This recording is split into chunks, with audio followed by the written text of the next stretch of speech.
You know, I was happy to have you aboard here for the Really Big Barbecue Show. You have a great show. I'm a big fan. It's got a lot of power. Come on, Greg. You're asking a guy whose team name is Pellet Envy. So obviously the answer you're going to get is no. We cook because we have to, and we grill because we want to. Fine. How's it going? Charbono. It's all about the Charbono, dude. I just like being anywhere with Junior, Senior, and Diva. Sounds like a whole other type of movie. Wow. Yeah, really. You could use it to fight off creeping marauders looking to take your steaks off your grills. So what seems to be the problem here? This man looks like he's dead, and he's in the crackle. But listen, Lavernius, shut your face. How hot is Kelly Ripa in person? Kelly Ripa is super hot. She's absolutely delicious. Oh, yeah. You could butter baste her and pint Twinkies with that girl. She's delish. Well, to put it briefly, let's just say I went to school. There's no Robert Porker who's in charge of pig meat out there. Is it not correct to properly classify you as Harry Sue's pit bitch? I was his pit bitch for 6 weeks. I have no shame. I was. Keep it hot, keep it clean, keep it lubricated. Succulent fish. What? This right here is premier media outlet. So did you see this one? Tiger Woods has gone ahead and checked into sex rehab. Hey, Tiger, guess what? Everybody's addicted to sex. I'm shaking like a dog shitting peach seeds. We have top men working on it right now. Who? Top men. About 5 past the hour, 6 past the hour, Barbecue Central Radio, cruising into our second hour. We call it After Dark. Tuffy Stone going to be joining me from Cool Smoke here in just a few seconds. Word to the wise. If you're going to call into the show, and pick up the phone, first of all, know that I appreciate it more than anything in the world. The fact that you're sitting in front of a computer and that you actually pick up a phone and call this internet radio show means more to me than you ever know. Secondly, in order to have a great experience, you have to turn off the show if you're listening to it or go to another room, just like you would call a regular radio station. What you're hearing now is delayed roughly 55 seconds. So I'm 55 seconds ahead of you as you're hearing this right now. So just be aware of that. So when you pick up the phone and you're talking and you hear the stuff in the background, you're lost. You get lost in the delay monster, as I call it. Just a word to the wise if you're going to call in during Harry Carey's segment and win succulent prizes. Again, going to be joined by Tuffy Stone here in just a minute. If you want to call in, ask Tuffy a question, you can do so at 877-448-0433. Email address, bbqcentralradio@gmail.com. All right, as promised, joining me now. Wait a second, I better stop this. Better stop this first. All right, I'm sorry. Joining me now is a classically trained friendship. He's a very successful restaurateur, a fierce competitor on the barbecue circuit, KCBS Team of the Year in 2000 finish. KCBS Team of the Year in 2007, finished 5th overall this past weekend at the Chesapeake Jubilee event, widely considered to be one of the true gentlemen of barbecue. Oh, and he also happens to be the reigning 2010 Memphis in May pork shoulder world champion pitmaster of Cool Smoke competition cooking team, none other than the pitmaster himself, Tuffy Stone. Tuffy, thanks for coming on tonight. How are you? It's my pleasure. How you doing, Greg? I'm doing outstanding, Tuffy. You did the Jubilee event this past weekend. You go down for you, and it was, nice finish, certainly ahead of fellow pitmaster and cast member Leanne Whippen of Woodchick Barbecue. Is it always good to finish ahead of the people that you were on the TV show with at an event? Well, for me, it's just about going to a contest and trying to have my best cook. And I think after the weekend before, being down in Memphis and putting so much energy and effort into that experience, I really went to Chesapeake kind of looking for a vacation. So my dad and I went down there, and Leanne was down there, and a bunch of good friends were down there, and we just had a good solid cook and didn't stress out about it, and just just had a pretty mellow cook. We enjoyed ourselves a lot, and we had a good cook. One of the sponsors of this show, Barbecue Guru, actually walked away with grand champion of that event. And I mean, absolutely, Bob is an outstanding cook, and he's just been doing a super job. And it's always good to see him, and it was good to see him win that contest. Do you think it kind of lends credibility? I know sometimes they get a little kickback because their devices aren't what people call quote unquote traditional barbecue. But to see him out on the circuit, and they've progressively gotten better and better every season, and now they're starting to take walks. Now he's got his first grand championship. Do you think that kind of lends credibility to their whole deal over there? Well, I think one of the important things to do to try and achieve at a barbecue contest that'll help you cook better is to get some rest. And I think their devices, certainly provide that for a lot of cook teams, including themselves. And Bob and Shotgun Fred and the whole group over there, Kenny, all of them have been dialing it in for a while. They've always been a great team and great cooks, and but I think at some point, for me, I'm just a stick burner, and my pit, I have to figure out a way to get some rest management in there. I think we make better decisions as you start to get into Saturday morning around 10 o'clock and chicken's going on and all that. And if you're up all night and you don't get any sleep, I think you start to your decision making is not as good as it could be if you were rested. And I think, I'm not one for a lot of the techno gadgetry that goes with barbecue. It's not what I was looking to do, but I don't have any problems with those that use it, and I can see why they would, because they whether it's cooking on a big green egg or whether it's cooking on a Weber Smoky Mountain or you put these barbecue gurus on there and you can set it for a while and get you a few hours of sleep, and I think it'll help you do a better job. Another pit that really seems to have really taken a notch up as far as winning grand championships, getting people calls, is that FEC cooker made by Fast Eddie. So you couple those type of pellet cookers with some of these devices you can put on any cooker, really, like the Barbecue Guru or the Stoker, that are allowing people to get their sleep. Do you think that's why these have really kind of taken off, at least in competition, because it's allowing people to get that rest to enable them to be a little bit more sharper on Saturdays for turning? Absolutely, and I think everybody that goes out there on the circuit, everybody's looking. I think a lot of things that we're all looking for are similar, but I don't know if everybody is willing to stay up all night on Friday and Saturday and cook a contest and then clean it all up and go home and take 2 or 3 days just to recover.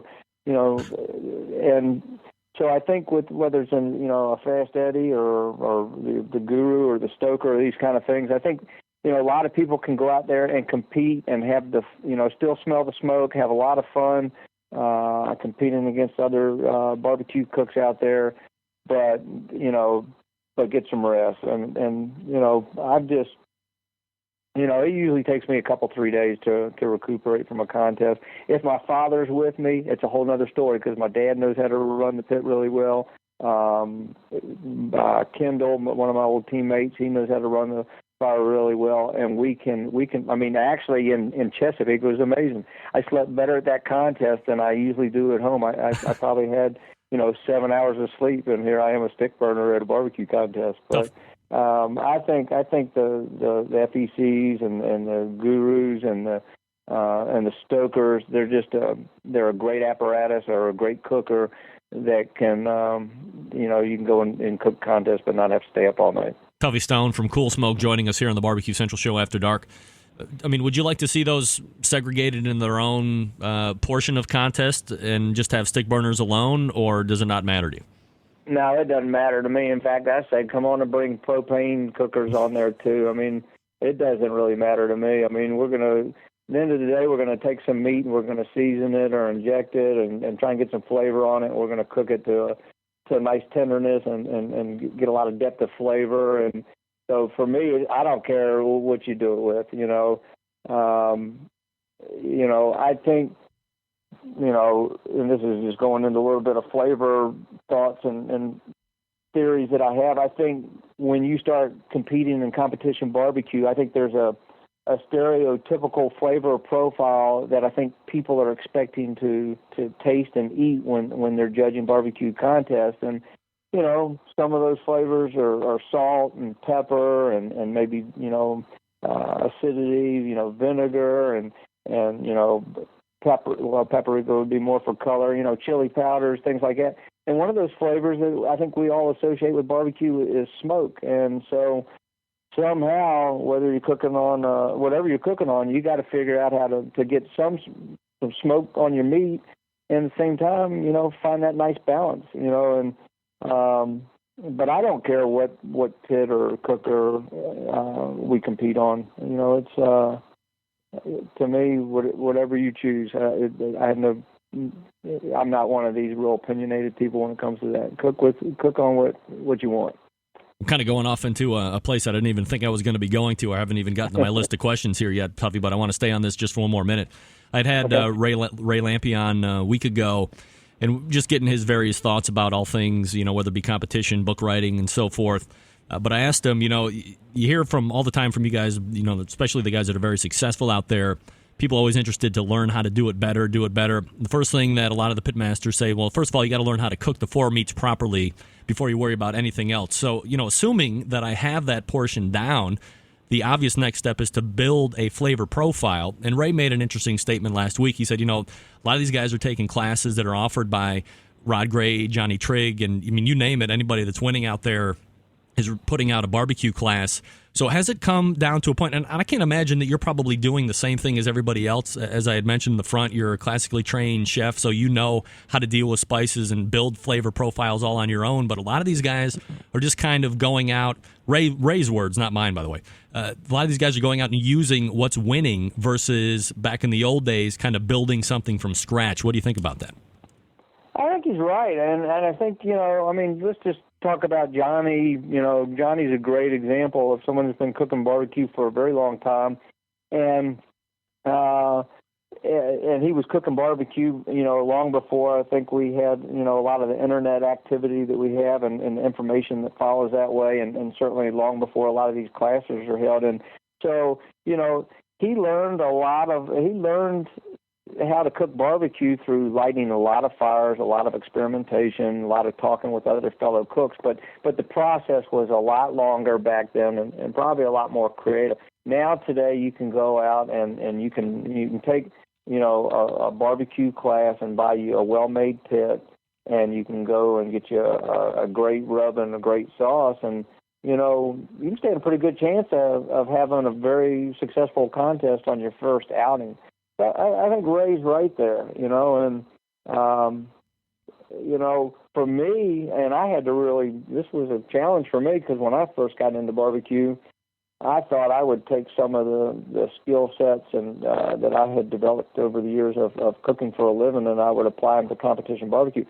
Some of the things that I chose to apply to barbecue didn't work out for me. I thought, hey, you know, white truffle salt, that'll be great on brisket. Well, it is good on brisket, but that's not necessarily going to score well in a barbecue contest. And so I've really had to, like, take, you know, for me, I learned a lot. Through failure, I learned to steer my product to something that doesn't surprise or offend the judge. And so I try and really give them, I think, a flavor profile that they're looking for. And then I think a lot of my skills from cooking for a long time, understanding tenderness and moisture and, you know, a lot of those things, they benefit me a lot. But I didn't try and, I've learned to not try and reinvent barbecue. Tuffy Stone from Cool Smoke joining us here on the Barbecue Central Show. By the way, his website, the letter Q, qbarbecue.com, and barbecue is spelled with a Q-U-E at the end if you want to check him out. So, Tuffy, kind of finishing up on that thought, do you think that there's going to be a time, because everybody is trying to use what's winning versus being a little bit more on the original side, where somebody's going to really spin outside wacky and start to win quite a bit because everybody's kind of sick and tired of the same old thing that they've been getting over the last 10 years? Or are we entering a potential vanilla state in competition barbecue? Oh, man, that's a win. I'd probably get windy trying to answer that. But I think I think you have to present. For me, what I'm trying to give to you, and I think part of the success that we've had in competition barbecue is presenting a product that has real nice mouthfeel, if you will. Just eats right. The texture is just there.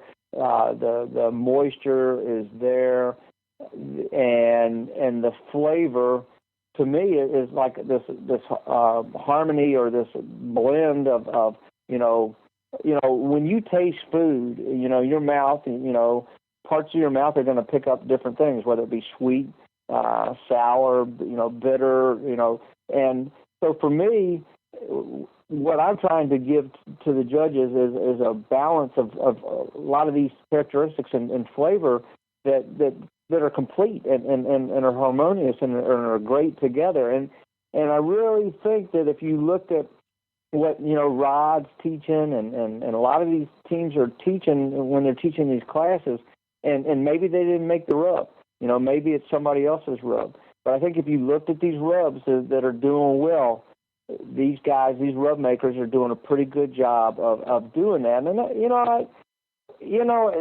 the whole it's getting so much more neck and neck. I mean, this weekend in Chesapeake, I cooked food that I couldn't beat up on too bad. I can usually nitpick most of my categories and tell you what was wrong with each one of them. We had a pretty decent cook this weekend. We cooked food this past weekend that could have won in a contest a weekend before or a weekend after. And I think we're finding when you go to a contest today, anybody can win it on any given weekend. But I think you could truly go to a contest these days and see a whole bunch of really well-prepared, great barbecue out there. And, but whether something needs to all of a sudden become a little unique to win, perhaps. But I think that uniqueness is still going to have to really have a nice balance of flavors, and it's going to still have to stay within the realm of what I think people are expecting in barbecue. And I could even go a little further. Chris Capel with Dizzy Pig, he uses a lot of interesting components in the rubs that he makes. Chris Capel is just a really great cook and a great barbecuer, and he's got a great palate, and I love his rubs a lot. But he brings in some flavors that sometimes are a little unique for barbecue. And Chris has this theory that when he cooks in areas that are more populated or have more lights, DC, his product will do better than if he goes sometimes to a little more rural areas. And so, and that's his thought. But, and even if you look at Harry Sue comes, he's used a lot of interesting products in his barbecue. And a lot of times they're received really, really well in California, but then he's gone to other states and not performed as well. But he's a really good cook, and he's a smart man, and so he kind of went back and he addressed that, and he took his flavor profile and he took it and made it a little more straightforward, and he made it a little more familiar. So I think unique will work in some areas, and sometimes it won't work. But I think you really got to have it's got to be beautiful in the box. It's got to feel great in your mouth when you're chewing on it, and it's got to have a really nice blend of salt and sweet and spice and smoke and acidity and I think if you can catch all that, and then at the end of the day, you still got to get a little lucky. Tuffy Stone from Cool Smoke talking to us here on the Barbecue Central show. Again, qbarbecue.com is his website. So let's go ahead and kind of get back on track here, Tuffy. I apologize for running off like that. We're a week and change removed from the Memphis event. This is really one of the most unique and popular barbecue contests during the course of the year, really across any sanctioning body. And having had some time away from it now, how does winning the pork shoulder category fit into all of the other awards that you've accumulated over your barbecue career so far? Wow, that was quite a quite an experience, and just it was tremendous. I had been working a whole lot with this new restaurant that we've opened, and so I hadn't had much time off, and I was pretty tired, and I had to really scramble to get ready to go down there. I thought I could leave on Wednesday morning to drive down there, and then I found out I needed to be in my site by noon on Wednesday, which meant I had to leave early on Tuesday. And so, we got down there. Mike Richter with Chick Swine and Bovine, he came down with us. He pulled one of my gear pits. I pulled the other gear pit with my father. Jamie Gear and Pam Gear, they came from Burleson, Texas to meet us there. And so we got there, and I was, what an amazing barbecue festival. It's just tremendous. You see all these triple-decker, setups and the population, and it's just really tremendous. And that river is amazing by itself. And I was going into a format that's pretty new for me, and I have only done it a couple, 3 times at the most. And I was also entered into shoulders, which that was going to be my 3rd time ever even cooking shoulders. And we were in a group with Myron Mixon and Chris Lilly and Pat Burke and Sweet Swine of Mine, and a lot of really successful shoulder cooks. And I really wanted to go down there and do well, but I felt like I wasn't prepared, and I was edgy that week, because anybody that knows me, I put a lot of energy and a lot of motion and effort into these contests when I do go and compete. And I was like everybody there. Wouldn't it be great to make finals? Wouldn't it be great to get one of those big metal trophies? And it was unbelievable. On Saturday morning, I really struggled. I think I have a really great looking pork box that I do for KCBS, but I was worried about turning that in for Memphis in May. And I kept going back and forth as to what I was going to do, and I finally made the decision that I wasn't going to turn in the box that I pretty much always build for KCBS, and so, and I should backtrack. On Friday, Jamie Gear and I had the shift that took us until 1 o'clock in the morning on Saturday, and we had 4 shoulders on one pit, and we had 4 shoulders on the other pit, and we had stagger cooked them in hopes that, if we were fortunate enough to make finals, we would have good product for them. And we took all those butts to the point where they were all wrapped. And then Mike Richter and my dad relieved us, and we went back to the hotel. I guess we got back to the hotel about 2 in the morning, and I got a phone call at 5 because one of our shoulders was already at temp. And so I didn't go back to sleep after that, and we kind of, talked through that whole process. And anyways, got back to the site on Saturday morning and, ended up building this blonde box that just wasn't as pretty as my KCBS box. And so I was a little disappointed with that. But then we immediately went into our first on-site, and things started to click for our team at that point, and we were all doing a nice job, and everybody seemed to get into a routine and a rhythm. And so we did our 3 on-sites, and I felt like we had done a pretty good job with all that. And so then, 2 hours go by, and you're sitting there just wondering what's happened. And so I was in the chair under our tent in our setup, and a golf cart pulled up, and there were 4 individuals in there, and they were just looking at me and smiling. And I'm just so superstitious. I just stared back at them. I didn't smile. I just looked at them. I wasn't going to say anything because I didn't want to jinx anything. And they finally, one of them said, "You made finals," and honestly speaking, I started crying.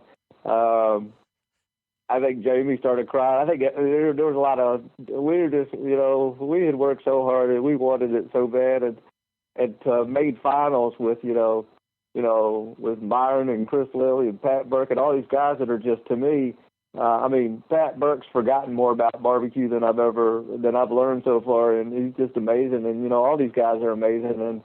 So here we are, first timers in Memphis in May, and we made finals in shoulders, and it was unbelievable. And what's pretty neat about Memphis in May is then all of a sudden all these teams start coming down and setting their chairs up in front of your site because they're going to watch you do your finals presentation. Well, I was so emotional. It took me about 20, 30 minutes to finally stop crying. But meanwhile, I was working, people were coming up and congratulating us and everything. And so Kim from Snake River Farms, they had provided our product. She had shipped me 8 gorgeous shoulders, Berkshire, pork. It was just we had one that was about 18 pounds. Most of them were about 22, 23 pounds, but they were just gorgeous. And anyway, so we started getting ready for finals, and I think at that point we had 3 or 4 shoulders that we could choose from, and 2 of them just looked a lot better than the other ones. And so we set up, and the 4 judges finally came. And Jamie brought the 2 shoulders to the table, and Mike Richter brings me gloves, and I get into my little spiel, and I get into the shoulders, and I can just tell by how they feel that they're really nice, and I'm looking at them, and on the inside I'm just kind of grinning because I'm like, man, this is way better than what we had to get to finals with. And so, we do it, and 3 of the judges are smiling and eating, and the 4th judge, she never really smiled, and I was trying to get her to warm up, but she did shake my hand at the end. And so we got through that, and we all felt like we had done a nice job, and we were just elated that we had made finals. That was people were coming up and wishing us luck, and I said, I'm going to feel greedy if I get any more luck because, just making finals was, tremendous amount of luck, and we're just excited to know we're going to be in the top 3. Hold on one second here. Anyways, Tuffy, let me go to awards, and I'm standing beside Pat Burke, who's just such a tremendous person to me, and just such a legend of barbecue. And they call 10 through 4, and then they're getting ready to go into 3rd. And this is one of those rare moments in competition barbecue where you're telling yourself inside, please don't call my name yet. Please don't call my name yet. Anyways, so they call Sweet Swine of Mine for 3rd. And, Mark and their team is just great. He's won shoulders 2, if not 3 times. He was the overall winner last year, and just a really strong shoulder cook. And so then I knew we had 2nd or 1st. And anyways, we ended up getting called for 1st place in shoulder, and it was unbelievable. We were just, when you get up on that big stage and you get one of those big trophies in Memphis in May, and you win a category, it's just it was a very special day for all of us. Kim, Pam, Mike, Jamie, Dad, myself. I think we're still pinching ourselves. We still can't believe it. Talking with Tuffy Stone, he's the pitmaster of Cool Smoke here, joining us after dark on the Barbecue Central show. Tuffy, if I could back up just for a second, I'm sure there's some people out there that, they hear you talking about the pork shoulder, and they might be under the assumption that that's the same thing as the Boston butt, which is probably the item you're, most accustomed to cooking at your KCBS events. But whole shoulder, definitely not the same. Could you kind of break it down for us, the differences between the two? Yeah, the whole shoulder, it's going to have the picnic and the butt. So it's going to be that whole front quarter of the hog, and I like big Boston butts for KCBS. Usually the butts that I'm going to cook are going to be between 8.5 and 10.5 pounds.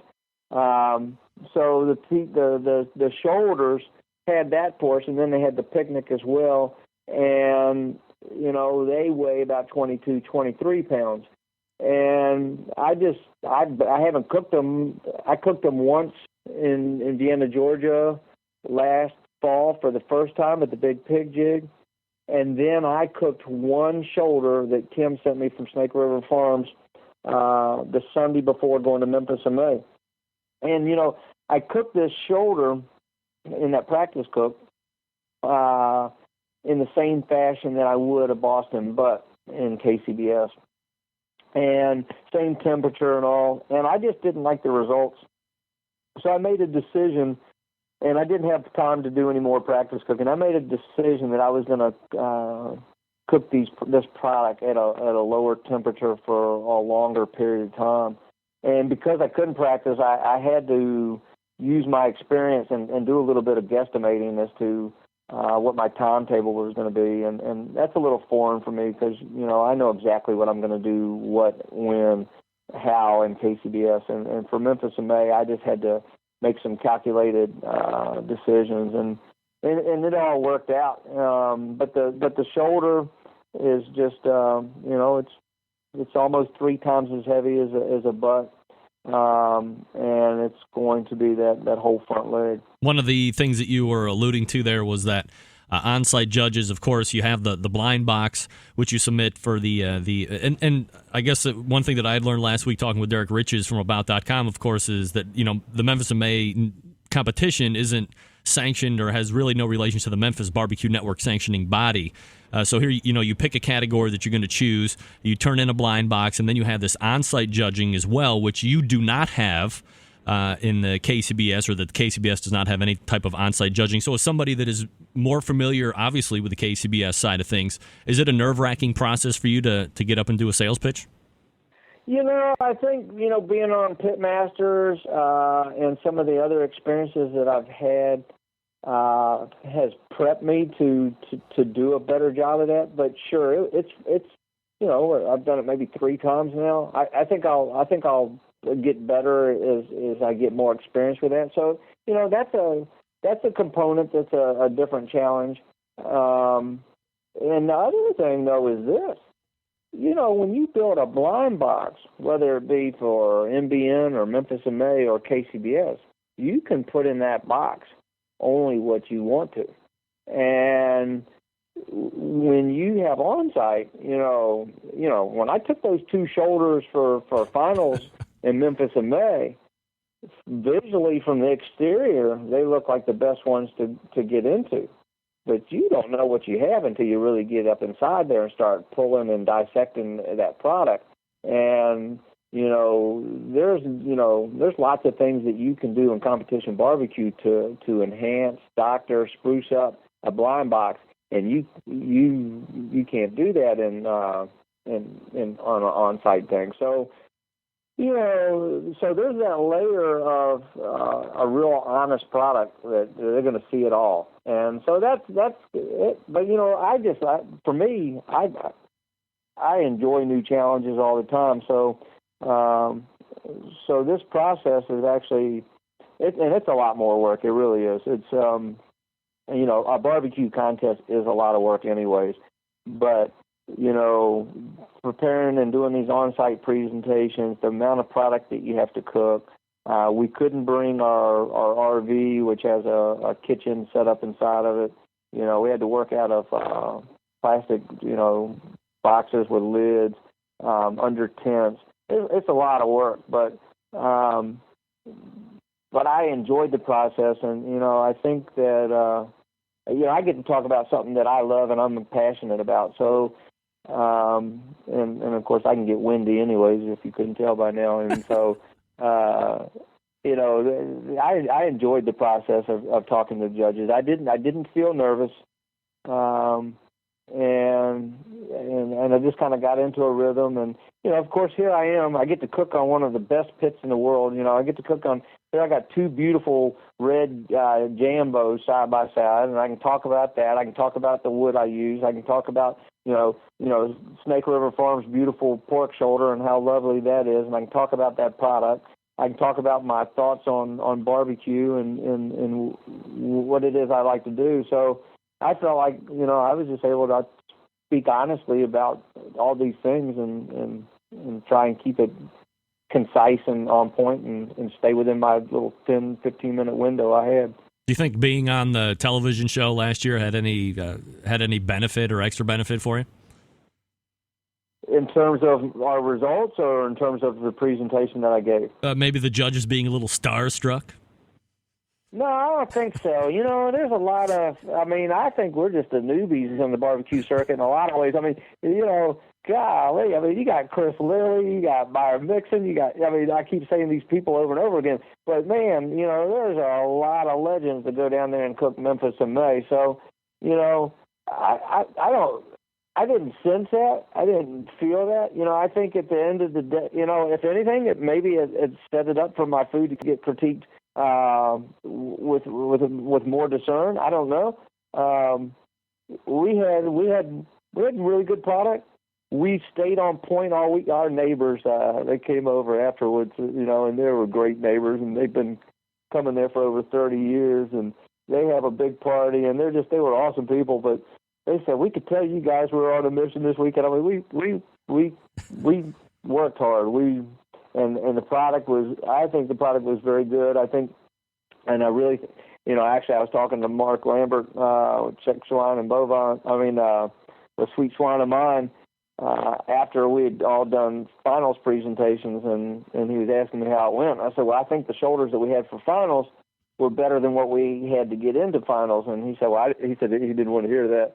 But, I do. I think the product that we had for finals was just a really lovely product. And the decisions that we made that day seemed to work out, and there's always going to be that luck factor. I think we were third. We were in third in finals, and then we came out first after finals. So I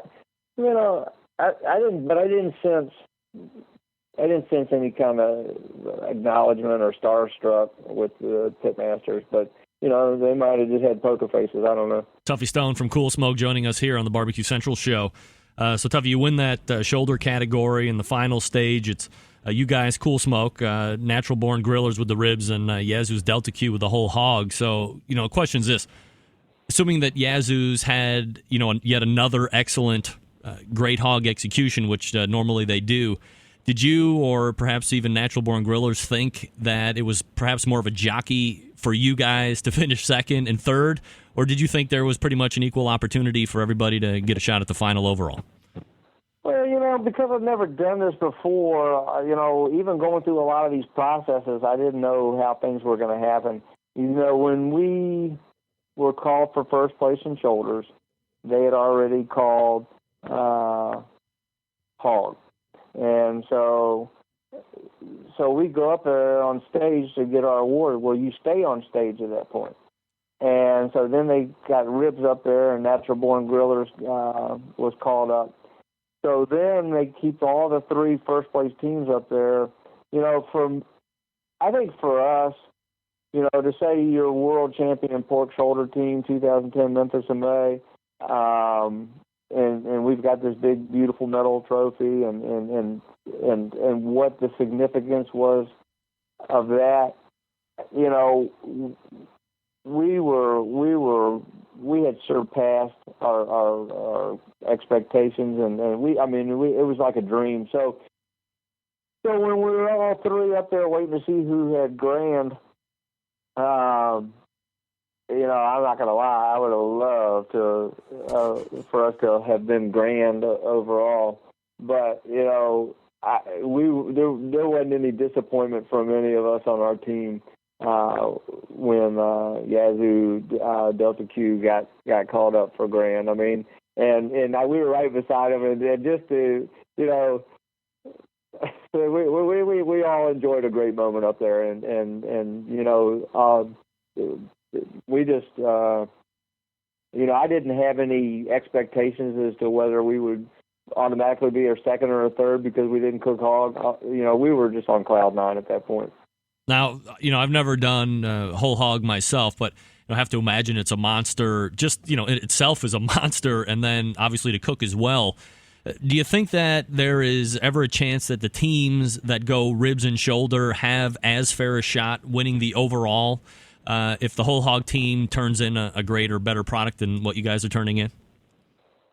If you go back and you look at the results and the winners, in the past, in history, Mike Mills and Pat Burt, I think they won Memphis in May, I want to say 3 times with ribs. And back, over a decade ago, ribs tended to win a lot. Then it started to seem to go back and forth between shoulder and hog.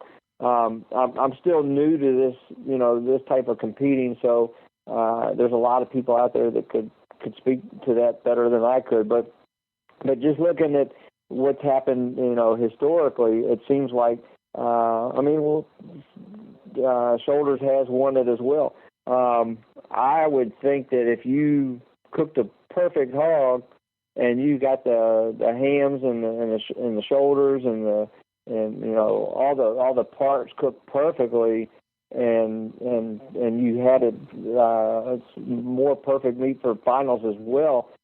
I think that would certainly benefit you, because that's a challenge to cook all the different parts of the hog perfectly, and so there's I think cooking shoulders perfectly, and I think cooking ribs perfectly are challenges as well. But there's a greater degree of difficulty in hitting all the spots in the hog perfectly. We're talking with Tuffy Stone from Cool Smoke. Tuffy, as you said, you've taken part in these MBN style events before, just a few times, but doing mainly KCBS events, do you kind of have a greater respect or perhaps even a greater respect for the MBN cooks, given the cost of their events and the way they're judged? It seems that, at least from the periphery, some folks in other sanctioning bodies don't really perhaps give the Memphis Barbecue Network cooks kind of their just due. They kind of call that dog and pony show. But, truth be told, Yazoo's Delta Q, the Jack's Old South, these cooks can all just flat out blow, right? I have a lot of respect for these teams that are out there being successful in NBN and Memphis and May. It's a lot of work. It's a lot of money. I think the bigger your team, the better. We had Kim, Pam, Jamie, Mike, Dad, and myself. We were one of the smaller teams there. It's a tremendous amount of work to do a job well done, and to go from one on-site to the next, and those transitions and managing all the cleanliness, the whole executing and orchestrating all that. It's a lot of work. If you look at, I've got a lot of time being around Jack's Old South. So I'll use him as an example. His team, they know their roles and they're on point, and they can make it seem a lot easier than say someone like, we had to work really hard that weekend. We hadn't cooked as a group together before. It was the whole process was new for all of us, and we really had to work hard, and I have no doubt, and we've already said that we'll make it tradition, that we'll be more proficient in terms of how we do our job for next year. I can't say that our product will be any better, and I can't say that our results will be any better, but I know that we'll be more proficient next year. We'll be smoother. We'll be more orchestrated. And but I have a lot of respect for all the ones going out there and cooking MBN and Memphis and May, and I think it takes the right equipment, and I think it's expensive or more expensive, and I think you need to have more people to help you. Tuffy Stone from Cool Smoke weighing in on competition barbecue here. Tuffy, you alluded to it about going back again to Memphis and May next year, but assuming that time would allow you the luxury, and of course we probably know it wouldn't, would you by choice consider doing more Memphis Barbecue Network events and siphon out some of the KCBS stuff? Well, I'm going to do, the contest that perpetuated us coming to Memphis in May this year was a contest that we cooked last year in Washington, D.C. So we're already signed up for that one again. That's a dual event. That's KCBS and MBN. Mm-hmm. Murfreesboro, Illinois, I love somebody, I love Mike Mills and Pat Burke and so many, we got so many good friends out there. I'd like to go and do that contest again. There's one in Galax, Virginia that I got to look at my schedule that I'd be in. I would like to pepper in to my schedule some of these types of NBN contests. I like a lot of the people involved with it, but KCBS is near and dear to my heart, and I'll continue to do that as well. I don't get to compete as much as I'd like to. Between being a dad and a husband and two restaurants and a catering company, I kind of don't have as much time for it as I'd like. I really enjoy all my friends that I've made out there. I like doing it. I wish I could cook, 25 to 35 contests a year. Actually, Memphis in May was my third contest at the time for this year. I've now cooked 4 contests this year. I had to pull out of 2 because of opening the new restaurant. But I want to get better at this NBN and Memphis in May stuff. I want to. There's certain things that this is just for me, but there's certain things that I want to do in the world of barbecue. And I kind of knew cooking Memphis in May was one of the things that I wanted to do, and I'm so glad I did. What an amazing event! What just so much energy, so many pits, so many teams. You can walk to Beale Street. Watching the barges come down that river is just unbelievable, or come up. Just a really, really special event. I feel that way about the Royal. The Royal is a special event. The Jack's a special. There's a bunch of them out there, but I always knew this was something that I wanted to do. And of course, we had a great time before we went to awards. Before we knew we made finals. Of course, making finals and winning shoulder just made it all that much sweeter. But I definitely will do more of this type of competing. He's Tuffy Stone. He is the pitmaster of Cool Smoke, and he is now currently the reigning 2010 Memphis in May pork shoulder world champion. Joining us here on the Barbecue Central Show. Tuffy, I know I kept you a long time, but certainly appreciate all the insight and information you gave out tonight. Always appreciate the time. Thanks for doing it. Hey, Greg, it's my pleasure. I always appreciate it when you call me and invite me to be on your show, and I can't thank you enough for the opportunity. All right, take care. All right, take care, Greg. Have a good evening. Tuffy Stone. Again, his website, by the way, is the letter Q, qbarbecue.com. What do we got, like 8 minutes? Anybody listening right now? You want free stuff? You don't have to answer any questions. You can just call in. Harry's left for the night. He only does, I think I pay him $900 to do an 8-minute segment. 877-448-0433. Also, if you want to weigh in on Tuffy Stone, pitmaster of Cool Smoke, weighing in. See now, giving major props to the Memphis Barbecue Network style of cooking, the Memphis in May, which again is different from MBN, or perhaps not related. It says Memphis. There's Memphis and the Barbecue Network portion. There's Memphis and the Memphis in May.